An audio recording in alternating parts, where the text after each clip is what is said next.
Hi everyone, Tassos here. Welcome to the workshop number 3 in the series of the 7 Ideals demonstration.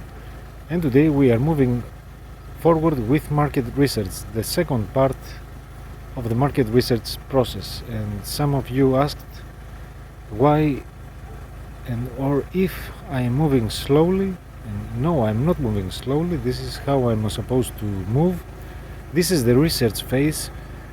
We don't want to rush things. We want to make sure that we don't spend time, money and resources on something that people don't want. We want to create something that people want, and more importantly, something that does not exist in the market, but there is a need. We want to discover gaps so we can gain competitive advantage right away and increase our chances of conversions. So let's move on with the second phase of the market research process. Let's get started. In order to get access to these workshops, all you have to do is subscribe to our newsletter. That's all it takes.